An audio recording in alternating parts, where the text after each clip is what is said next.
have like this in Karaganda, Kazakhstan. But now that he lives in nearby Santa Monica, this is home. And they're ready. And Roy Jones, those knockouts come from every angle and from all kinds of punches, but opponents seem to agree. If there's any one thing you want to avoid, it is the left hook. Yeah, it's the left hook, but I think it's the left hand, period. I see him laying hooks on the top of the head, hooks to the body, uppercuts, hooks from unorthodox angles. Any hook he hits you with seems to cause traumatic damage right away. He also seems to be able to improvise knockouts on the fly, Max. Yeah, he hits guys from angles you're not used to seeing. Seems to make them up as he goes. But I'll tell you what about the right hand, Jim. Daniel Geale and Martin Murray and others might tell you that that right hand is no cupcake either, head or body. Just in front of him, trainer Abel Sanchez. The story now well known. 6 years ago, Sanchez got a cell phone call from managers from Eastern Europe whom he didn't know, and they said, "Can we bring our fighter to meet you?" He had no idea who the fighter was. He had a meeting with Golovkin, spoke to him, said, okay, the guy's serious, that's interesting. That night, he went on the web and discovered, 350 amateur fights, 345 wins, Olympic silver medal. This is very interesting. And since that time, they've developed one of the most noteworthy marriages of trainer and fighter in the sport. And it's a good marriage, partially, Roy, because Abel Sanchez is an aggressive, knockout-loving trainer. Yeah, he's that kind of trainer. He's very suitable for a guy like Gennady because Gennady is a seek and destroy type fighter. And this is good for Abel because, to me, this is the best guys that he can produce or he can work with. And Chocolatito Gonzalez is talking about going to train with Golovkin before his next fight because he realizes that people who go up to Big Bear to be in that environment are forced to do their best. And maybe the best advertisement for what Abel's done with Triple G are the fights Triple G hasn't been able to land yet. A fighter like Triple G, you have to think of him almost like a great cornerback in football, a Deion Sanders. It's not so much the interceptions, it's the fact that no one wants to throw to that side of the field. No one wants to throw to Triple G's side of the field. Maybe they should focus on the idea that the way to get the kind of love that he's getting walking into this ring would be to beat him. As long as nobody wants to take the bait and beat him, this kind of love seems as though it will continue to grow. He built up the anticipation, and so far, at least 21 straight times, he's delivered the ending that people want to see. Canelo Alvarez owns the lineal middleweight champion. Gennady Golovkin is the consensus middleweight champion because fans know what they see. He's the best 160-pound fighter in the world.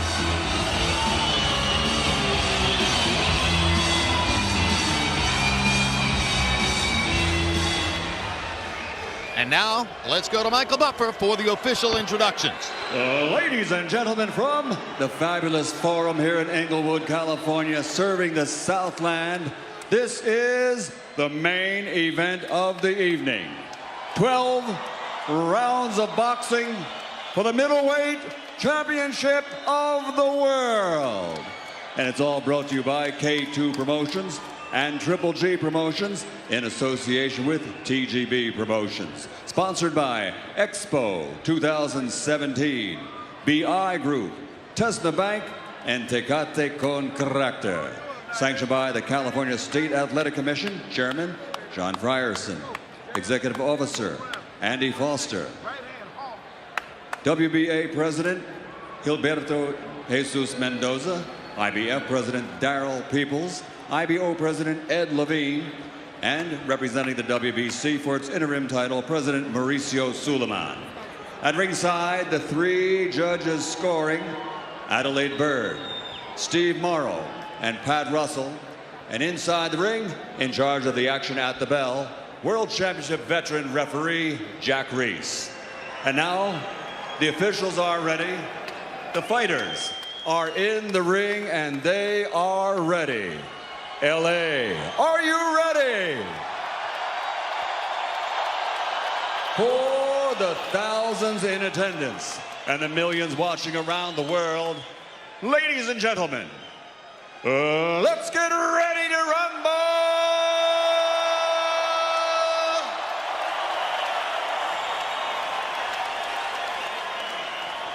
Introducing first, fighting out of the blue corner with his trainer Jay Stencil, wearing green with black and silver. Official weight, 159 1/2 pounds. A perfect professional record consisting of 18 fights, 18 victories, including 12 wins by knockout and 7 of his last 11 victories by KO. Fighting out of Washington, D.C., here is the undefeated challenger, Dominic.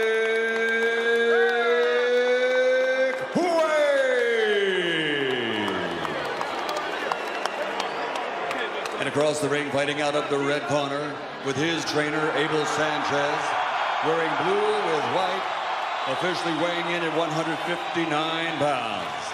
As a professional, 34 fights, 34 victories, including 31 knockouts, 21 consecutive knockouts, 16 straight KOs and world title fights from Karaganda, Kazakhstan, the reigning, defending, universally recognized 160-pound, undisputed, undefeated middleweight champion of the world, Dame Gospoda, Gennadievich Golovkin, Triple G.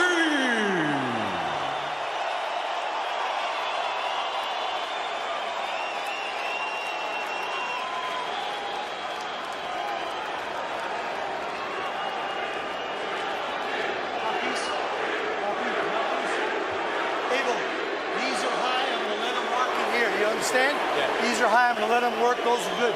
I gave you both instructions. Just want to remind you, listen and obey my commands at all times. Protect yourself at all times. Fight hard, fight clean. Good luck. Football has made its way into some of our conversations so far tonight, but this reminds me of the first round of the NBA playoffs. You don't think that the top teams are in jeopardy, but you can't help it that Steph Curry isn't facing Kawhi Leonard yet. This is what you got. And so it becomes watching the performance of the best in the business. And Wade's plan for scoring the upset is that he boxes Golovkin. He says he doesn't have any idea how good a boxer I am, and that he eventually lands a big right hand and upsets the Triple G apple cart. So we'll see whether that can happen. They're both listed at 5'10½", but as they get into the ring, Wade looks like the taller fighter. Yeah, he does, but he looks a little soft around the waist, Jim. So I'm sure Triple G is going to immediately attack the body as soon as he sees fit. You got to give Wade credit for coming in and taking a fight like this, though, because he hasn't had a big fight in his career yet. So fighting Triple G is not a big fight. It's the biggest fight he could have in this weight class. And he's doing a good job of attacking right away here off of Triple G's punches. 10 months ago, Wade struggled to get by 41-year-old Australian veteran Sam Solomon. You just saw Golovkin land a left hook to the body. It's one of his more effective shots. Logic says if you struggle with Sam Solomon, who does not have any power, you may be in truly deep against Gennady Golovkin. But of course, styles make fights, and those are two entirely different stylistic enterprises. Yeah, they are, but you are in deep fighting Triple G anyway. The only problem I see here for a person like Dominic is that he's not really quick enough to surprise Triple G. If you're not quick enough to bring him a surprise, it's a good body shot though. If you're not quick enough to bring him a real surprise, then it's going to be really tough for you to upset him. Golovkin didn't seem to believe he needed to know much specific about Wade. Acknowledged that he only looked at a few minutes of tape. Relies on Abel Sanchez to provide whatever scouting report he thinks is necessary going into the fight. Golovkin says that the jab fest against David Lemieux in his last fight, when he threw nearly 50 jabs in round one and instantly made it a tactical fight rather than the war a lot of people expected, he says that was a decision that was made on the fly. It was not something they planned in advance. He just walked in round one, started landing jabs, and thought, I'll stick with this. Yeah, good fighters come in and see what worked in that first round, Jim, and whatever works is what they take. I mean, if you're smart, you take what the opponent gives you. Dominic Wade's a nice young fighter in his prime, undefeated. He can handle himself, but so far he hasn't shown Triple G anything to worry about. No, he doesn't have enough power to really cause him any concern, and that's not good for him.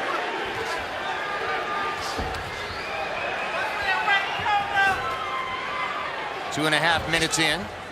Golovkin dominating contact, landing, as you can see, 3 times as many punches as Wade by CompuBox count in the round. Hasn't landed anything really dramatically big.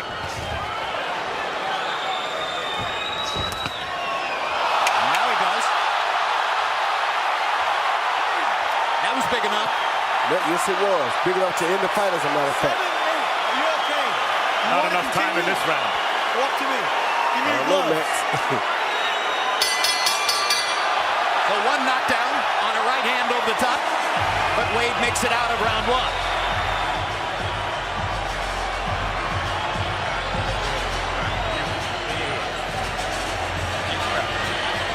Hey, listen, you got to don't stay in front of him. Jab him and keep turning. Jab and keep turning. Don't stay in front of him. All right? Beautiful work, though. And Don, slam the right hand down the middle. No reaching. You good? You learn another sip?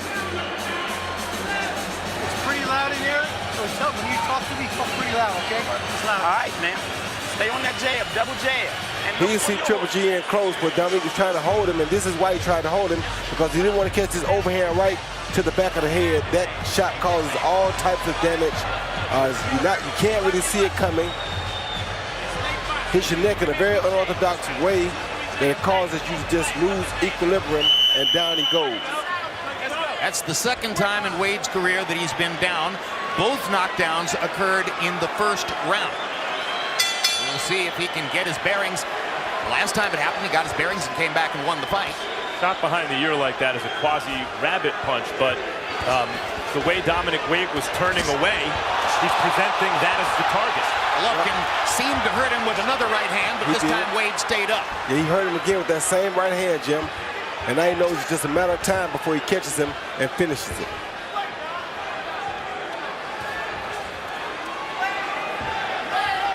Oh. Crowd oohs and ahs at the right hand body shot.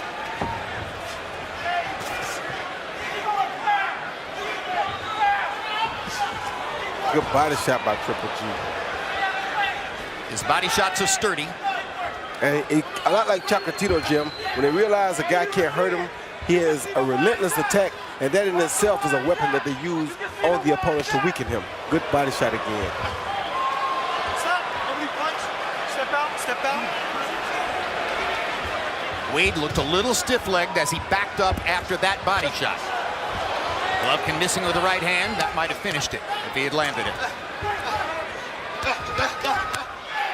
And now Gennady seems to go into that thing, Roy, where... This is the Willie Monroe thing. Yeah, he kind of lets the guy hit him a little bit. Show him that he can't hurt him, and that he disregards anything to do with punching power when it comes to the opponent. Got to be careful doing that sort of thing, though, because a 160-pound fighter who can crack a little bit is dangerous. Yeah, but he's already felt the power of this guy, Dominic Wade, and he's not no kind of way intimidated by his punching power. Or one thing we saw against Lemieux, Golovkin has tremendous belief in his chin. Yes, he knows he's going to get painted every once in a while because he's a pressure fighter. And down goes Wade for the 2nd time. I don't think he'll make it back out. Again on the right hand.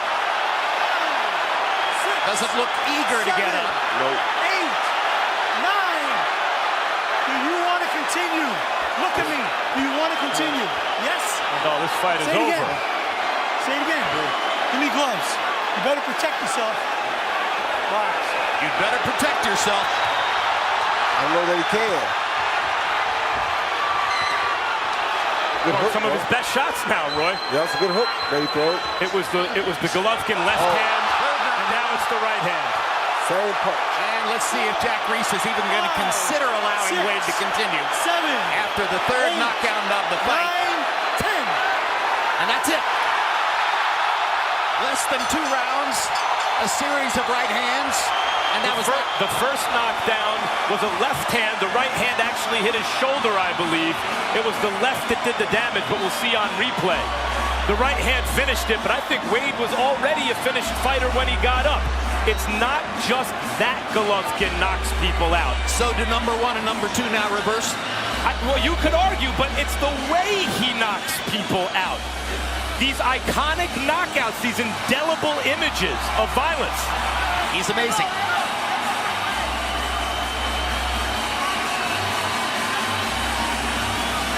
I mean, it's hard to figure out exactly how much credit you give Golovkin for something that was such an obvious mismatch. Yeah, it's hard to give him a whole lot of credit for that. But, Jim, it's like, I love seeing fights, but I want to see competitive fights as well.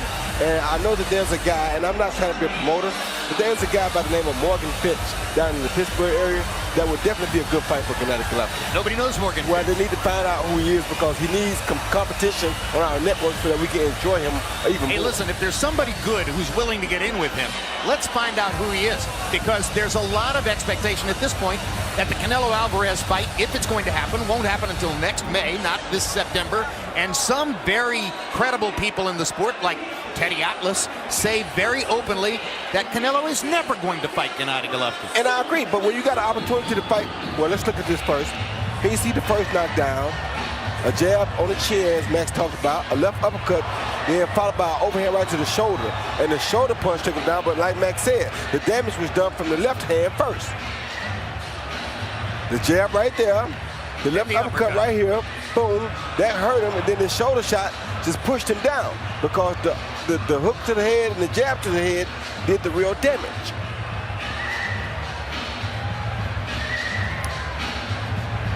That was the first knockdown of that round and the second knockdown in the fight. Yeah, the third knockdown, which was the second knockdown in this round, I think, came from the right hand, which had been the problem all night long.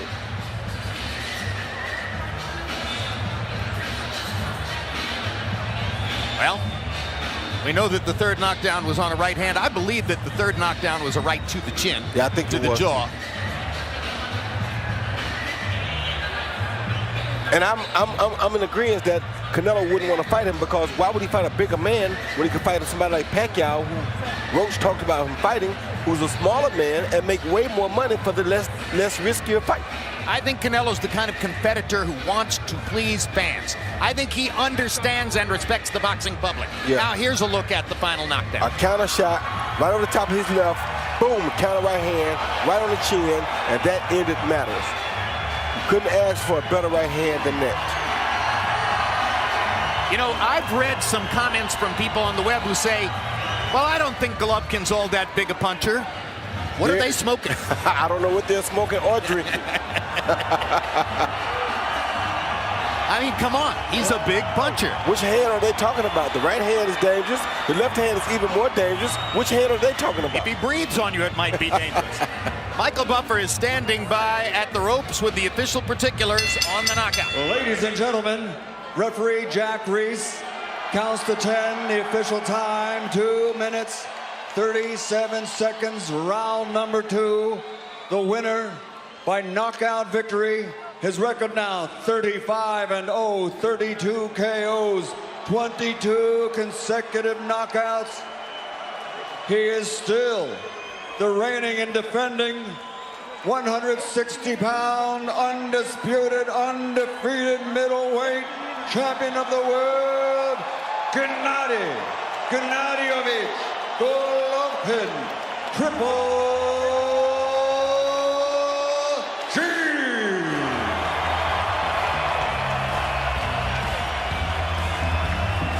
Final CompuBox numbers. Golovkin lands 32 punches more, throws 58 punches more, lands at a 41% connect percentage. Power shot category, he lands 48% of his power punches, landing 16 more than did Wade. And, you know, Wade put up a fight. He tried. He threw punches. He didn't just hide in there. But it was obvious early on that he didn't have any kind of power to keep Golovkin off of him. So Gennady simply walked forward, took whatever it was that Wade threw, and waited to land his own shots. Yes, he did. And that's how strong Gennady is. He's that type of a fighter that immediately once he realizes that you can't really hurt him, he's on you. And there's nothing you can do to get him off. He does 2,100 crunches per day in training. You're not going to hurt him to the body. Nope, not at all. That's an iron wall. Max Kellerman stands by with Triple G. Congratulations, Gennady. That's 22 knockouts in a row. How do you evaluate what you just did? Max, can you please give me a chance? Just first of all, muchas gracias, my fans from California. Thank you very much. Thank you very much, my friend. Thank you. And Kazakhstan, of course, Rahmet sizge. You know, I feel it's great, Max. You know, thanks my team, thanks my people. You know, this big gift, big present for my fans. Top 5 middleweights don't seem to give you much competition. Top 10 middleweights seem to offer almost no resistance at all. What do you do next if you can't get Canelo Alvarez right away?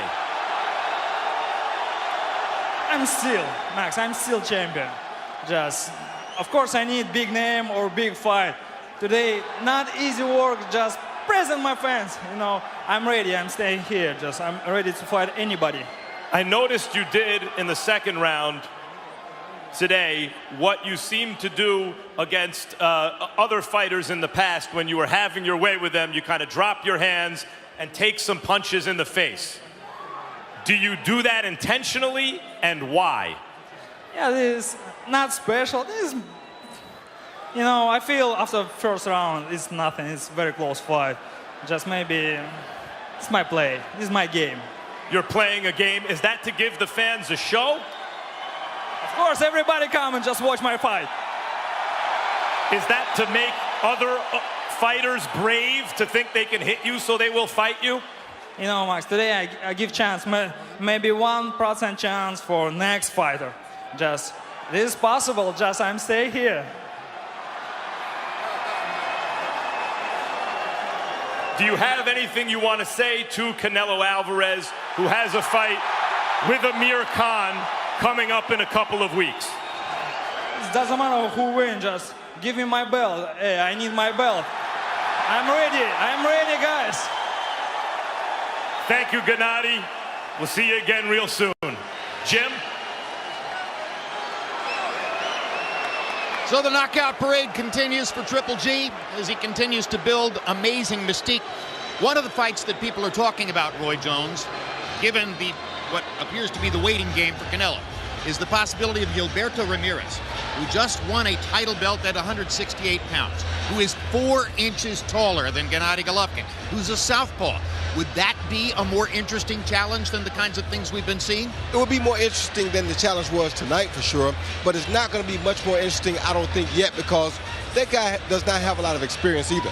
So for him to step in and take Triple G right now would be almost unfair to him because he's going in against pound for pound one of the best fighters of all time in the middleweight division, and he hasn't had the opportunity to grow himself as a champion. So I think it's unfair to stick him in front of Triple G right now. Give him some more opportunities to develop himself, to develop his skill, then bring him to Triple G, because Triple G ain't going nowhere. He'll be right there waiting. So let this guy develop, then bring him to Triple G. Let me play devil's advocate with that just for a second. Why is experience so important? It's not as if Triple G looks like he's a puzzle. There's nothing subtle there. He's walking forward to land big shots against you. Wouldn't Ramirez have a chance? No, he would not, because he has to learn how to avoid that situation for 12 rounds. That's what experience does. Avoiding for 1 or 2 rounds is okay, but 12 rounds. You saw Chocolatito tonight. The guy was able to do well for 2 or 3 rounds. After that 3rd round, Chocolatito turned that warm level up to hot. Once he turned it up to hot, it got real hot in there. That's where experience comes in at. You have to know how or learn how to keep that hot button on warm for 12 rounds. If they ever get it to hot, you're in trouble. All right, thanks very much, Roy. Max Kellerman joins us now. Did the pound-for-pound discussion just get even hotter? Triple G still hasn't fought anyone. That's the problem. And it's going to be tough for him to get to #1, not having fought anyone. But speaking of knockout artists who for a while didn't really have great competition and yet created enormous excitement, guys, when was the last time a fighter, a champion, so consistently delivered this kind of violence and these kind of knockouts fight after fight after fight? Go ahead, say it. The answer is Mike Tyson. And Triple G is providing fans with that kind of excitement and generating that kind of buzz. He's not a heavyweight. He wasn't born in this country. He hasn't been exposed on television here as long as Tyson was, but that's basically what he's doing. And unlike Mike, at the same point in his career, Triple G seems to have his head screwed on straight. The sky is the limit. And by the way, just like with Tyson, This crowd is not at all upset that it was not competitive. They saw what they came to see, right? Because it ended in a knockout. He gave them the and like Mike Tyson, not stop on cuts, not the referee stopping it. Guys are flying backwards from the kind of punches you expect to see in a comic book, not in a ring. He knocked a guy down tonight, hitting him on the shoulder. You just don't see it. Another extraordinary performance on what has already been an amazing journey for Triple G. Gennady Genevievich Golovkin, how can he get any better? We wait to see when he fights somebody who can bring out the absolute best. Meanwhile, thanks very much for being with us. Let's look ahead to upcoming programming on HBO. Lots of HBO sports programming coming your way in the weeks ahead. Headlined by the big pay-per-view showdown 2 weeks from tonight when Canelo Alvarez takes on Amir Khan. And the June 4 matchup between Francisco Vargas and Orlando Salido, which has high-action drama written all over it. For a full rundown of the upcoming sports calendar and much more, log on to HBO.com. So now for our entire crew, thanks for being with us for this edition of World Championship Boxing.